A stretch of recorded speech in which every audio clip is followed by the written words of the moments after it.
इस चुनावी जनसभा में टेटिया बम्बर प्रखंड में ये कार्यक्रम हो रहा है और मंच पे हमारे साथ उपस्थित है हमारे बड़े भाई वीआईपी पार्टी के संरक्षक आदरणीय मुकेश साहनी जी,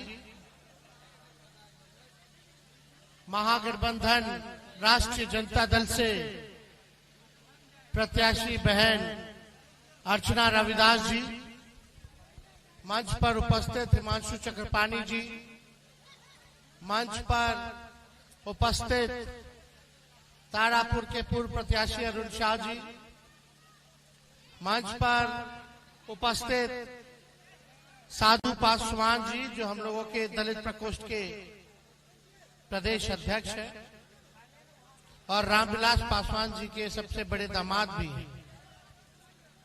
मंच पर उपस्थित उमा जी, अशोक बिन जी और महागठबंधन के वीआईपी पार्टी के, राष्ट्रीय जनता दल के, लेफ्ट पार्टी के, कांग्रेस पार्टी के सभी नेता, पदाधिकारी, कार्यकर्ता और टेटिया बम्बर प्रखंड से आए हुए सभी हमारे अभिभावक बुजुर्ग, यहीं से सब बुजुर्गों का, अभिभावकों का हम पैर छूते हैं, माताएं बहनों को प्रणाम करते हैं और यहीं से नौजवान युवा साथी को गले लगाते हैं। आप सब लोग जान रहे हैं कि ये भी चुनाव है। पहला फेज में, पहला चरण में 4 जगह बिहार में चुनाव, औरंगाबाद में, नवादा में, आपका जमुई में, गया में, ये 4 जगह जो है चुनाव है। यहां से अर्चना रविदास जी को जमुई से प्रत्याशी बनाया गया है, औरंगाबाद से अभय कुशवाहा जी को, नवादा से संतोष कुशवाहा जी को और गया जिले से सरबजीत पासवान जी को हम लोगों ने उम्मीदवार बनाने का काम किया है, जो पहला चरण है। अर्चना रविदास जी यहीं की बेटी है, इसी लोकसभा क्षेत्र झाझा इनका घर पड़ता है, लक्ष्मीपुर में लोकल कैंडिडेट है, घर की बेटी है, पढ़ी लिखी महिला है, रविदास समाज से आती है और हम लोगों ने बहुत सोच विचार करके इनको उम्मीदवार बनाया है ताकि जमुई की जनता को जो है बाहर ना जाना पड़े जब कोई तकलीफ हो, दुख हो, दर्द हो। दूसरी तरफ से आप लोग देखिएगा जो प्रत्याशी हैं, रामविलास पासवान जी के दामाद हैं, चिराग पासवान जी के जीजा हैं, लेकिन आप पता कर लीजिए उनका घर कहाँ है, आपको भी नहीं मालूम है। जब दुख होगा, तकलीफ होगा तो कहाँ जाइए? कम से कम घर, इनका मायके भी यही है, ससुराल भी यही है, इसी क्षेत्र में लोकल उम्मीदवार। लेकिन जब दुख होगा, तकलीफ होगा, आप इनके पास तो पहुंच जाइएगा, लेकिन चिराग जी के जीजा जी के पास नहीं पहुंच पाइएगा। आप सब लोगों को पता होना चाहिए कि अब तक चिराग पासवान भी बने सांसद जमुई से, लेकिन एक पार्टी का भी दफ्तर नहीं खोल पाए। कम से कम आदमी पार्टी का दफ्तर चला जाता, आते हैं तो होटल में रुकते हैं और उनके जीजा जी जो प्रत्याशी बनाए गए हैं उनको होटल में रुकना है। तो आप लोग समझ जाइए जो आया है बाहर से वो फिर वापस चला जाएगा चुनाव के बाद, फिर अपना चेहरा आप लोगों को नहीं दिखाने का काम करेगा।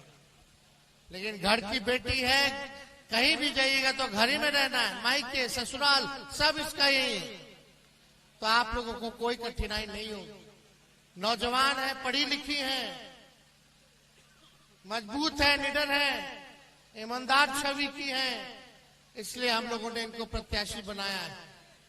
आप लोग सब लोग जान रहे हैं, कुछ दिन पहले हम यहाँ आए थे, आप लोगों के बीच हम लोगों ने रोड शो जो है किया था, बहुत देर रात हो गया था, जन विश्वास यात्रा में आए थे, लेकिन रात रात भर आप लोगों ने जो प्यार दिया, समर्थन दिया, आशीर्वाद दिया, इसके लिए हम तहे दिल से आप सब लोगों के लिए शुक्रगुजार हैं।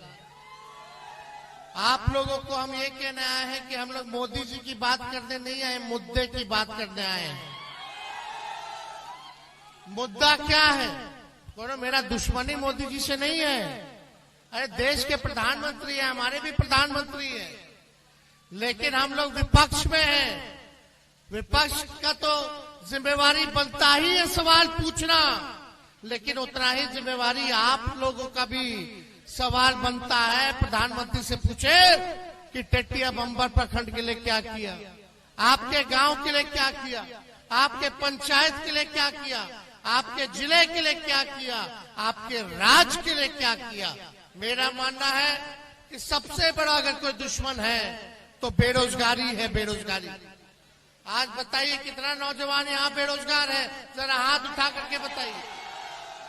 माँ बाप पेट काट करके अपना बाल बच्चा को पढ़ाता है कि पढ़ लिख लेगा तो अच्छा नौकरी हो जाएगा, नौकरी हो जाएगा तो बुढ़ापा में यही नौजवान हमारा सहारा बनेगा। लेकिन मोदी जी ने एक बार भी नौकरी देने के बारे में बोला? अभी जम्मू में आए थे, बोले कि कितना नौकरी देंगे, क्योंकि वो जानते हैं 14 में ही बोले थे कि 2 करोड़ देंगे, लेकिन अब तक कोई नौकरी जो है उन्होंने 10 साल में नहीं दिया। आपको समझना पड़ेगा, केंद्र में सरकार है भाजपा की 10 सालों से, मोदी जी प्रधानमंत्री हैं 10 सालों से, और बिहार में डबल इंजन की सरकार है भाजपा। अब मुख्यमंत्री नीतीश कुमार जी की सरकार है 17 साल से। यहाँ के सांसद लगातार एनडीए को जिताने का काम किया आप लोगों ने। आप लोग देखिएगा लगातार चिराग पासवान जी जो एनडीए में है मोदी जी के साथ में, यहाँ का विधायक सब कोई एनडीए का है, यानी ऊपर से नीचे एनडीए का। बताओ ये 17 साल 10 साल और 3-3 बार सांसद बनाया लोगों ने, 15-20 साल से सांसद है एनडीए का विधायक उनका, फिर भी क्या दिल में हाथ रख के बोलेगा कि गरीबी खत्म हुआ? क्या शिक्षा व्यवस्था सुधरी? क्या अस्पताल में दवा इलाज अच्छा से हो रहा है? क्या दिए मोदी जी? क्या दिए आप लोगों को? ना नौकरी दिए, पलायन नहीं रोक पाए, गरीबी नहीं हटा पाए। मोदी जी खाली कहते कि 5 किलो राशन दिए। अरे 5 किलो राशन मोदी जी के आने के बाद से नहीं मिल रहा है, वो पहले से कांग्रेस के जमाने से मिल रहा है। पहले तो तेलों मिलता था, चीनियों मिलता था, कि राशन तेलों मिलता था। तो खाली बताओ, मोदी जी बोलते हमने गरीबी दूर कर दिया। अगर गरीबी दूर कर दिया तो पूरे देश भर में 80 करोड़ लोगों को अनाज काहे दे रहे हो? आप लोग एक मौका हम लोगों को दीजिएगा तो हम लोग अनाज तो देंगे, लेकिन साथ में नौकरी भी देने का काम करेंगे। चुनाव में हमने वादा किया था 20 में कि अगर अपने भाई बेटा को एक मौका दीजिएगा तो 10 लाख लोगों को सरकारी नौकरी हम देने का काम करेंगे। जब मुख्यमंत्री जी हमारे अभिभावक हैं, बुजुर्ग हैं, उनका हम सम्मान करते हैं, लेकिन जब वो बीजेपी को लात मार के आए थे हम लोगों से माफी मांगा कि अब मर जाएंगे मिट जाएंगे, लेकिन भाजपा में नहीं जाएंगे। हम लोगों ने फिर से अपनाया, उनको फिर से मुख्यमंत्री बनाया। आपका बेटा, आपका भाई उप मुख्यमंत्री बना, और बनने के साथ जो 17 साल में नहीं हुआ था वो 17 महीने में 5 लाख लोगों को सरकारी नौकरी हमने देने का काम। बहालिए निकलता था, चाहे सिपाही का हो, दरोगा का हो, शिक्षकों का हो, या जितना आपका अस्पताल वाला जितना स्टाफ है, नर्स हो, सब काम हम लोग कर रहे थे। बताइए देश में, देश के प्रधानमंत्री, इतने राज्यों में उनकी सरकार है, भारत सरकार है, लेकिन देश का प्रधानमंत्री नौकरी नहीं दे पाया। उप मुख्यमंत्री रहते हुए आपका बेटा ने 5 लाख सरकारी नौकरी दिया केवल 17 महीने में। मोदी जी तो 10 साल रह लिए प्रधानमंत्री, लेकिन बताओ कौन सा बहाली दिया? रेलवे का बंद कर दिया, रेलवे को बेच दिया, वहां भी बहाली अब नहीं निकल रहा। सेना का अग्निवीर योजना ले आया गया, अग्निवीर। बताओ कोई हमारा सैनिक अगर शहीद होगा तो उसको शहीद का दर्जा मिलना चाहिए कि नहीं मिलना चाहिए? लेकिन अग्निवीर योजना में केवल 4 साल रहेगा, 4 साल के बाद हटा देगा, यानी जवानी खत्म। 4 साल बाद क्या करेगा? और बताइए, शहीद का दर्जा नहीं मिलेगा, 4 साल रहेगा लेकिन शहीद का दर्जा नहीं मिलेगा। कैंटीन में जो उनको मिलता था, कैंटीन की व्यवस्था नहीं मिलेगी। आप लोग देखिए, जो पेंशन है वो नहीं मिलेगा, ग्रेच्युटी जो है वो नहीं मिलेगा, और नौजवानों के साथ, भविष्य के साथ खिलवाड़ किया जा रहा है। अब हम लोग चिल्ला रहे हैं तो बोलते हैं वापस ले लेंगे, वापस ले लेंगे। अरे आप लोग बताइए, क्या कहां से आएगा नौकरी? सब कुछ तो निजीकरण मोदी जी ने कर दिया। जहाज बेच दिया, एयरपोर्ट बेच दिया, रेलवे बेच दिया, स्टेशन बेच दिया, पोर्ट बेच दिया, BSNL बेच दिया, सब कुछ जो है बेच देने का काम किया जो आपका देश का संपत्ति था। ऐसी ऐसी संस्थाएं जो आपको नौकरियां निकलती थी, लोग देख लीजिए कितना तैयारी लोग करता था। आज कहां जाएगा नौजवान, कहां जाएगा? हम लोग काम करने वाले लोग हैं।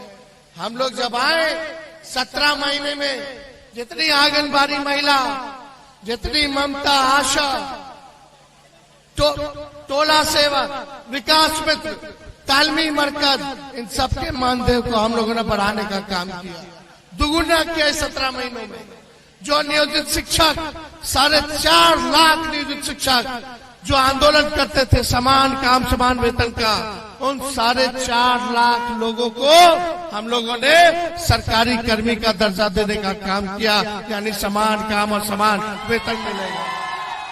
हम लोगों ने जाति आधारित गणना कराया, कोई जातिवादी के लिए नहीं, ताकि पता चले कि रे भाई के लोग बा जो दिहाड़ी मजदूर है, कौन लोग हैं जो भूमि नहीं है, भूमिहीन है, कौन लोग है जिसका पक्का मकान नहीं है, कौन लोग है जो गरीब है, कौन लोग है जो ठेला ढोने का काम करता है, रिक्शा चलाने का काम करता है, कौन लोग है जो नाला साफ करता है।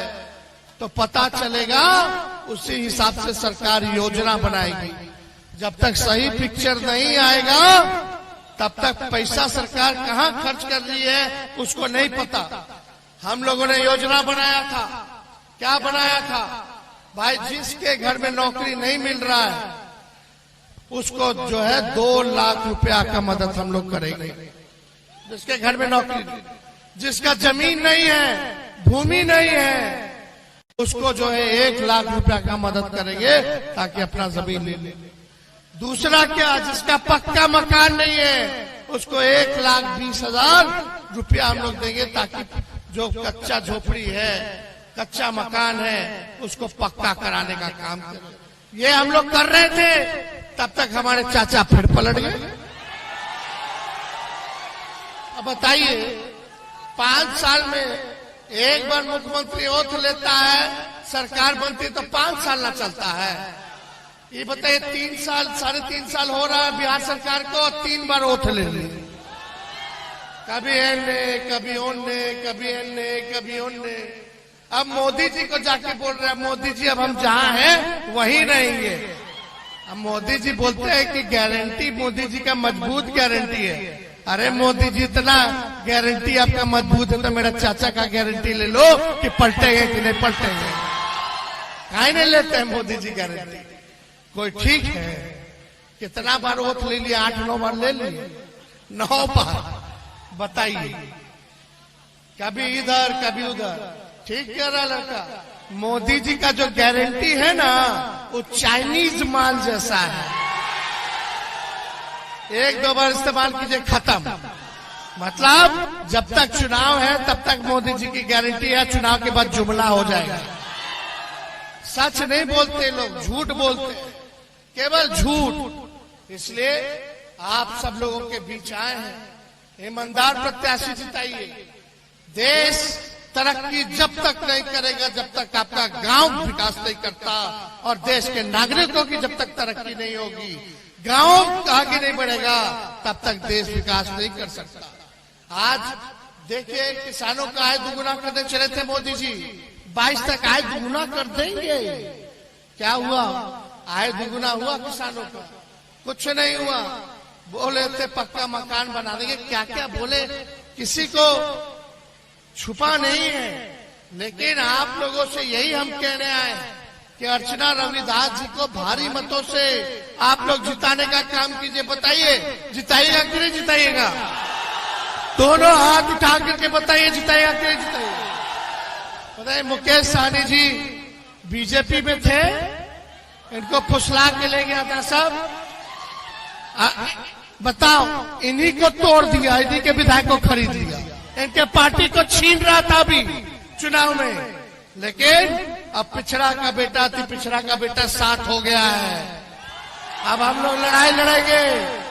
हम दोनों नौजवान हैं, नए सोच के हैं, नया बिहार बनाना है, नौजवानों को नौकरी देना है।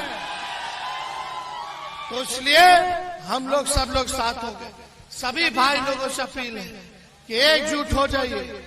सभी पिछड़ा, अति पिछड़ा भाई, अल्पसंख्यक भाई, सभी अल्पसंख्यक भाई, सब लोग, गरीब लोग, सब लोग एक हो जाना है और आगे मिल करके लड़ाई लड़ना है। आप लोग लड़ाई लड़ रहे हैं बिन निषाद सबकी, ताकि उनको मान सम्मान मिले, उनको आरक्षण मिले, जगह मिले। सरकार बनाइए, उस काम को दोनों भाई मिलकर के पूरा कराने का काम करेगा। तो जिताना है ना रविदास जी को, अर्चना जी को। अरे विजय के माला मुकेश जी को बोले थे दे, नहीं, पूरा दोनों हाथ उठा करके, सभी माता बहन सभी हाथ उठा करके बताइए, तो हम लोग दे रहे हैं इनको।